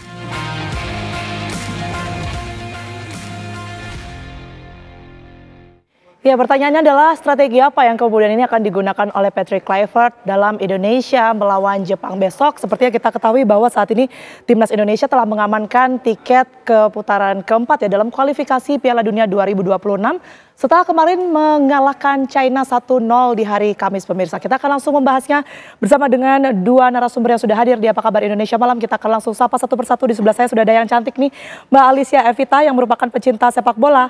Selamat malam. Malam. Makasih ya udah hadir di Apa Kabar Indonesia Malam. Sama-sama. Di sebelahnya nih merah-merah ya kayaknya ya. Iya dong. Sudah ada banget nih Fenat Huta Barat, pengamat sepak bola. Bang Fenat, makasih sudah hadir. Selamat malam juga. On fire ya kayaknya harus malam ini ya. Harus semangat dong. Amin satu nih ya soalnya. Betul, ya. Oke, saya ke Al dulu deh. Ya. Ini kan kita tahu ya bahwa Indonesia Jepang ini di bulan November kemarin ini bahkan di kandang sendiri kita keok gitu 4-0 bahkan ya. Nah besok kita harus tetap optimis dengan kemampuan skuad Garuda. Kalau Al sendiri melihat besok ini akan seperti apa laga yang ataupun juga strategi yang akan dilakukan oleh Patrick Kluivert? Iya, sebenarnya kalau kita melihat laga yang besok akan dilakoni oleh skuad Garuda di Osaka Jepang ini hasil apapun itu tidak akan merubah situasi ya, karena Indonesia pun sudah pasti akan lolos ke putaran keempat, sedangkan Jepang udah pasti lolos ke Piala Dunia. Tapi yang membedakan adalah walaupun kita di bulan November kalah 4-0, ini ada beberapa perbedaan. Pertama, kita punya pelatih baru, Patrick Kluivert, yang dari tiga laganya bersama Indonesia 1 kali kalah dan 2 kali memberikan kemenangan.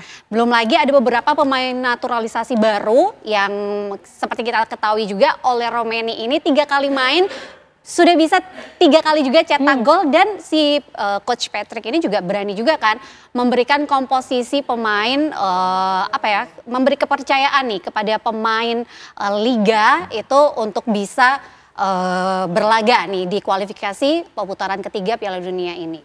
Gitu. Jadi menurut aku ada beberapa perbedaan, dan yang pastinya ini harus kita support, kita doakan supaya besok apapun hasilnya itu adalah pasti yang terbaik, dan berharapnya sih 3 poin ya. 3 poin, oke. Ini sudah ketebak duluan ya kalau gitu ya.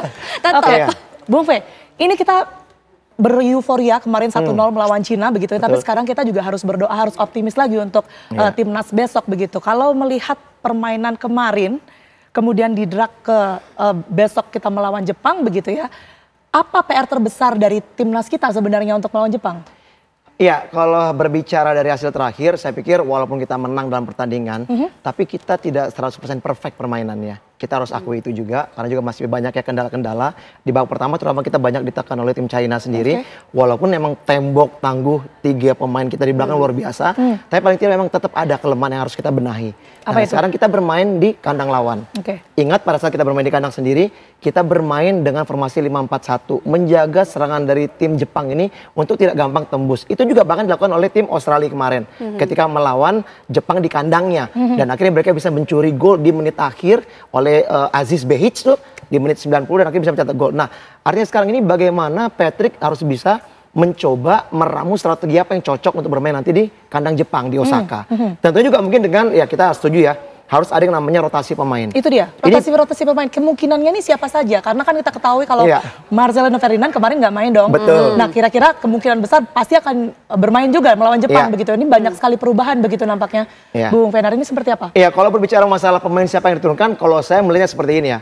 Bagaimanapun pelatih ini punya strategi dan juga kecocokan pemain mana yang akan dimainkan nanti untuk pola permainannya sendiri dengan formasi yang akan dimainkan. Kita berbicara masalah Marcelino, iya dia tidak dimainkan kemarin ya, karena memang akumulasi kartu. Bisa dimainkan pada saat nanti lawan Jepang. Tapi kalau melihat penampilan dari Egy kemarin cukup luar biasa. Menurut saya ya, bagaimana chemistry-nya dengan Oleh Romeni, one to touch yang berjalan dengan begitu baik. Tapi kembali saya bilang, bagaimana kesiapan pemain dan bagaimana juga kecocokan dari strategi yang akan dimainkan. Bisa saja Marcelino dimainkan juga kembali. Ada juga pertanyaan, apakah Pais dimainkan atau tidak nih? Itu dia. Nah, Emil kemarin juga sangat bagus. Ya kan, kalau kita bisa juga melihat debutnya juga luar biasa begitu ya. Betul, dan rekor Emil sendiri kalau kita lihat dia berada di klub Serie A Italia, di Juventus dan di Inter. Yang notabene menurut saya mungkin di atas Pais. Karena selama ini kan Pais yang diberikan kesempatan untuk bermain. Nah, kalau saya melihat udah ada baiknya juga dia diberikan lagi menit bermain. Sehingga akhirnya nanti untuk masuk ke putaran keempat, kita punya kiper-kiper siap untuk menjalankan tugasnya di putaran keempat. Lebih punya chemistry lagi ya? Setuju saya. Oke, Al, tapi kalau dilihat dari permainan kemarin ya, apa yang membuat Indonesia ini tidak bisa menguasai ataupun juga mencetak gol begitu ya di open play? Ini kan kita kemarin kan dari penalti begitu ya? Ya sebenarnya kan namanya sebuah pertandingan ya, permainan, itulah sepak bola. Arab Saudi aja bisa mengalahkan Argentina, bahkan kita juga pernah mengalahkan Arab Saudi juga kan. Jadi apapun juga bisa terjadi. Kenapanya kita tidak bisa mencetak gol? Ya mungkin kalau kita sebagai pecinta sepak bola, yang penting hasil akhir. Kita menang. Ya itu 3 poin, kita menang. Mau berapa gol yang disarankan itu kan kalau lawannya juga memberikan gol lebih banyak juga akan sama saja kan hasilnya. Tapi yang pasti kita harapkan semua pemain harus bisa bermain dengan kompak, tidak ada yang egois ya. Kalau menurut aku sih kayak gitu. Jadi kita bisa bermain lebih taktis lagi, lebih pintar lagi supaya ya hasil yang diinginkan itu bisa maksimal. Kalaupun kita pulang itu dengan usaha yang memang sudah totalitas lah diberikan gitu loh. Taktik dimainkan, kemudian juga harus dimaksimalkan seperti yang tadi Al bilang, tapi kan kita juga harus tahu nih karakteristik dari pemain-pemain Jepang sendiri seperti apa. Kalau Al sendiri melihatnya bagaimana? Nah, kalau Jepang sendiri kan kita bisa tahu ya, memang tipe-tipe pemain Jepang ini pekerja keras dan pantang menyerah. Bahkan kemarin ketika melawan Australia saja mereka baru kebobolan itu adalah di menit akhir. Nah, dengan mereka kalah nih, mungkin mereka juga tidak menduga bahwa mereka bisa kalah dari Australia. Ini juga perlu kita waspadai, walaupun apapun hasil akhirnya kita sudah mengamankan ke putaran keempat. Nah, itu tadi. Ketika melawan Australia, Jepang tidak bermain dengan kekuatan penuh. Tapi ketika melawan Indonesia, bisa jadi kekuatan penuh itu juga akan ditampilkan kan oleh Jepang. Nah, itu yang perlu diwaspadai gitu. Oke, saya ke Bung Fe. Ya. Kalau kita lihat Jepang ini kan karakteristiknya bisa disebutkan permainannya cepat begitu ya, dari kaki ke kaki. Ini akan menyulitkan timnas atau skuad Garuda tidak sih dengan gaya ataupun juga strategi yang dimainkan oleh Patrick Kluivert? Iya, kalau kita berbicara kembali masalah karakteristik ya dari Jepang sendiri, saya setuju ya. Mereka bermain bola-bola pendek cepat, menggunakan flank yang sangat luar biasa ya. Di situ ada Maimino, ada juga Mitoma yang sangat luar biasa. Semua bermain juga untuk tim di Eropa. Dan kalau saya melihat di sini, bagaimana Patrick memang harus bisa lebih pintar lagi ya untuk menjaga kedalaman ketika bertahan. Sehingga tidak banyak celah yang mereka bisa tembus. Dan ingat, walaupun dengan bermain dengan pemain lapis kedua, ini Jepang luar biasa penampilannya. Mereka kalah pada saat bermain melawan Australia, itu hanya 2 pemain yang bermain di Liga Eropa yang diturunkan. Artinya semua pemain dicadangkan, Suzuki dicadangkan, Kubo dicadangkan, Endo dicadangkan.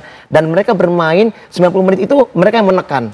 Tapi mereka mendapat terakhir serangan balik cepat dan akhirnya gol tercipta. Artinya sekarang bagaimanapun Jepang walaupun bermain di kandang dan juga sudah lolos, mereka tetap akan menjaga asa untuk tidak dipermalukan oleh Indonesia. Ini jadi catatan ya, karena apa? Kalau mereka sekarang udah tercoreng, selama fase kualifikasi ini, dia kalah sekali melawan Australia. Dia nggak mungkin lagi mau kalah kedua kali untuk lawan Indonesia. Jadi artinya, Patrick... Sekalipun sudah otomatis lolos begitu ya Piala Dunia. Ini berbicara masalah pride ya. Masalah pride. Dan mental pastinya. Betul, dan dia bermain sebagai tuan rumah. Ya kan? Nah, saya setuju. Bisa aja mungkin nanti Kubo akan dimainkan, Endo dimainkan. Suzuki juga. Betul, juga Suzuki juga dimainkan. Nah, kita lihat ini apakah berani nih pelatih ini Moriyasu memainkan semua ini kalau memang mereka sudah lolos dan mereka lebih baik merotasi pemain. Itu sih.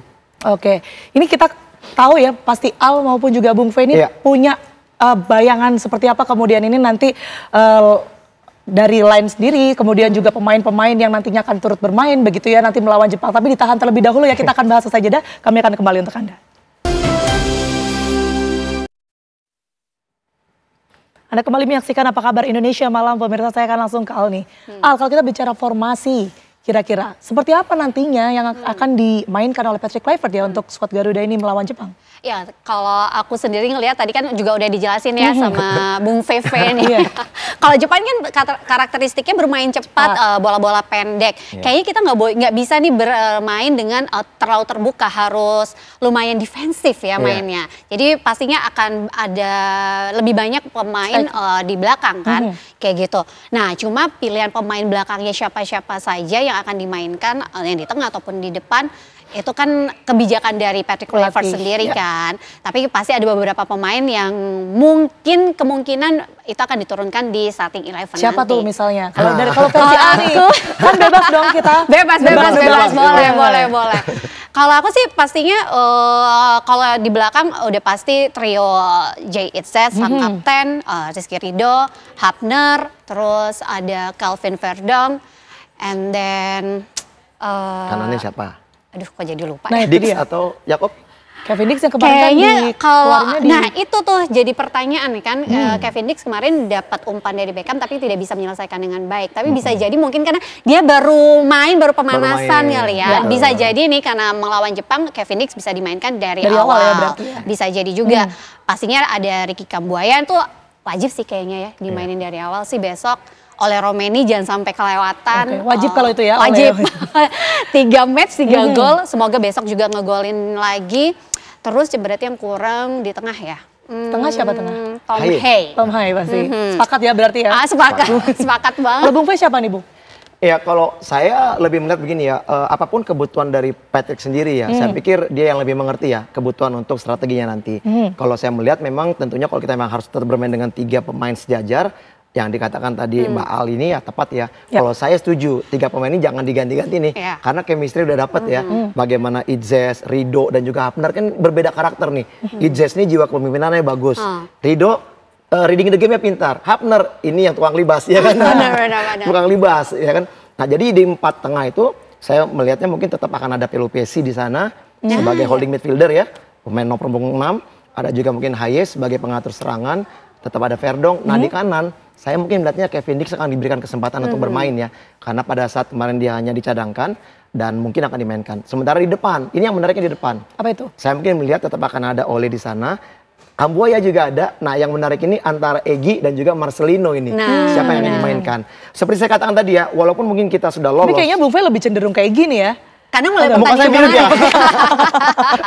Tadi ngomong saya mirip. Nah jadi kalau saya begini ya, walaupun kita emang sudah lolos, tapi paling tidak kita harus bisa apa ya? Kita harus bisa kembali memulai hal yang baru karena kita setelah 44 tahun kita nggak pernah menang lawan Jepang. Ya kita menang terakhir itu tahun 81 2-0. Bahkan kita pernah menang lawan Jepang itu tahun 68 itu menang dengan skor 7-0. Itu Piala Kemerdekaan. Saya belum lahir. Belum lahir ya. Nah itu yang mencetak gol itu Sucipto Suntoro 3 gol, terus ada Yakob Siasale 2 gol, dan ada Abdul Qadir dan juga Surya Lesmana. Masih 1 gol. Artinya kita punya kesempatan misalnya untuk bisa menang pertandingan. Apalagi harapan kita Jepang juga tetap menurunkan lapis keduanya. Oke, itu dari segi permainan. Kalau toh kan kita boleh dong berdoa dan optimis menang melawan Jepang. Ini betul seperti yang tadi dikatakan ya, ini tidak akan berubah apa-apa sebenarnya. Tapi secara mungkin ya, ini kan beberapa penonton juga awam. Peringkat FIFA mungkin, atau mungkin dari segi peringkat klasmennya, ini akan seperti apa nantinya Bung? Ya kalau untuk berbicara klasmen, kita juga harus melihat juga ya bagaimana nanti pertandingan antara Arab melawan Australia. Ya kalau misalnya Arab bisa menang, dia juga kalau mau lolos ke runner up, dia kalau tidak salah harus menang, selisihnya harus 5 gol, dia harus menang. Ya kan artinya sangat berat. Kalaupun misalnya dia menang, poinnya sama berarti dengan Australia. Ya kan Indonesia tetap di 4. Kalau misalnya Arab kalah, Indonesia menang, Indonesia mungkin naik ke peringkat ke-3. Karena poinnya jadi 15, Arab tetap 13. Nah ini nanti yang menentukan pot Indonesia di grup mana nanti pada saat di putaran kelima. Tapi kalau menurut saya kalau misalnya untuk peringkat FIFA sendiri untuk kualifikasi ini saya pikir tidak berpengaruh ya, tetap sama ya. Tetap sama ya. Tapi bagaimanapun kita tetap harus menang kan besok ya Bung ya? Iya, kita berharap harus menang, iya kan? Karena yang buat saya pribadi ya ini menjadi apa ya? Menjadi hiburan buat masyarakat juga ya. Kalau kita bisa memenangkan pertandingan seperti yang tadi saya katakan bahwa 44 tahun itu lama loh nunggunya. Kita belum pernah menang, ya kan? Setelah tahun 81. Siapa tahu bisa merebut kembali kemenangan besok kan? Betul. Amin. Ya. Siapa tahu setelah menang juga kembali ada bonus kan? Itu dia. Oke, saya Kal. Ini kan mungkin beberapa kali mengikuti ya laga-laga yang ada di luar negeri, kemudian juga pertandingan Indonesia melawan beberapa negara. Boleh dong diceritakan gitu ya, ini vibes-nya yang membedakan itu apa sih? Dan kemudian juga supporter ini seberapa berpengaruh sebenarnya untuk pemain-pemain di sana? Kalau Al melihat? Kalau supporter sendiri kalau aku lihat sih pasti sangat berpengaruh ya buat para pemain. Terutama apalagi kalau kita ngomongin timnas Indonesia ketika bermain di kandang yaitu di GBK. Bagaimana para supporter ini selain memberikan dukungan dengan kehadirannya, mereka juga memberikan bagaimana bisa melihat istilahnya yel-yel yang diberikan, terus koreo-koreo di lapangan juga. Itu nggak cuma hanya di dalam lapangan, tapi di luar lapangan pun juga kan. Jadi vibes itu yang sebenarnya nggak semua negara, timnas negara-negara lain memiliki. Bahkan kalau aku dengar-dengar juga penggemar ataupun pecinta sepak bola, supporter sepak bola timnas Indonesia ya, yang ada di Osaka pun sudah menyiapkan koreo dan sesuatu untuk mendukung timnas kita besok main di sana. Oh, jadi orang Indonesia yang ada di Osaka, betul, gitu ya? Itu juga sudah mempersiapkan gitu. Iya, dan biasanya setiap supporter yang ada di setiap negara-negara mungkin yang banyak Indonesianya itu mereka mengatakan Garuda, misalnya Garuda Osaka, Garuda mana. Jadi biasanya mereka yang akan memberikan support kepada timnas Indonesia. Oke, nah Bung Fe ini kan sebagai pemain juga dong ya. Boleh dong mungkin diceritakan begitu kalau mendengar supporter atau melihat supporter yang sebegitu banyak. Ini vibes yang kemudian diterima oleh pemain. Ini kita melihat dari sudut pandang para pemain kita yang besok akan berlaga begitu ya. Ini seperti apa sih? Iya, saya setuju ya bahwa supporter ini adalah pemain ke-12 ya. Ini adalah elemen penting yang menurut saya memang yang perlu selalu ada dalam lapangan. Karena kita tahu juga setiap kita bermain di luar kandang, banyak supporter Indonesia, terutama juga biasanya dari KBRI, dari para pekerja di negara itu selalu nonton. Itu membuat kita membangkitkan kita punya fanatisme negara ini bisa lebih luar biasa gitu, sehingga akhirnya kita bisa tampil dengan maksimal dan akhirnya ingin memberikan yang terbaik buat negara kita. Apalagi kalau kita berbicara setelah pas saat menyanyikan lagu Indonesia Raya, itu semuanya merindingnya luar biasa ya. Mungkin bukan pemain aja, apalagi penonton juga mungkin yang bisa merasakan itu. Nah itu menurut saya yang bisa meningkatkan kita punya jiwa nasionalisme yang luar biasa untuk kita bisa menunjukkan yang terbaik buat tim dan juga buat negara. Oke, baik. Terakhir ya, ini tebak skor pastinya sekali. Kita udah dikasih bocoran sih sama Al ya. Boleh deh, dari Bung Fe dulu. Tebak skor besok, Bung. Kalau saya berbicara realistis, kalaupun kita bisa menang, saya mungkin melihatnya cuma 1-0. 1-0, satu Indonesia? Betul, 1 Indonesia. Kalau misalnya menang. Tapi saya lebih ke mungkin draw. Draw ya? Tapi kalaupun 1-0, siapa yang ngegolin, Bung? Kambuaya. Kambuaya, oke. Kita amini ya. Pasti oleh nih. Oke, boleh. Al, bocorannya kalau menurut Al sendiri berapa nih skor? Kalau aku sih realistis, kalau Indonesia kita harapkan bisa menang yaitu 1-0. Kalau siapa yang ngegolin antara Ole atau kalau misal Marcelino dimainkan mungkin Marcelino. Oke, di Kambuaya, Ole atau Marcelino begitu ya. Tapi seri pun nggak ada masalah. Seri pun juga nggak masalah, yang penting kita mendapatkan poin kan. Jadi kalau Arab Saudi ngelawan Australia, Arab kalah kan kita poinnya sama ya sama Arab. Gitu. Tapi nggak berubah juga peringkatnya. Nggak berubah juga soal peringkatnya karena kayaknya jumlah gol ya. Iya, selisih golnya juga kita. Selisih golnya ya yang kemudian ini juga menjadi pertimbangan. Oke, baik, kita tentu berharap ya dan berdoa sangat dalam begitu ya tentunya untuk timnas kita besok yang akan berlaga melawan Jepang begitu. Dan semoga apa yang sudah kita bicarakan ini 1-0 ini bisa terwujud begitu ya. Siapa tahu tadi bertahun-tahun kemudian betul akan terwujud di tahun besok. Di tahun ini artinya di tahun 2025 dan besok di tanggal 10 Juni 2025. Terima kasih Al sudah hadir dan juga Bung Fe sudah memberikan analisanya untuk pemirsa TV One. Sehat selalu semuanya. Ya, informasi tadi sekaligus menutup Apa Kabar Indonesia malam hari ini. Pemirsa, saya Tiara Harahap. Dan saya Kiana, pemirsa pamit undur diri. Sesaat lagi program Fakta akan hadir untuk Anda bersama dengan Kristanti Yosefa. Akhir kata pemirsa, kami pamit. Terima kasih. Selamat malam. Sampai jumpa.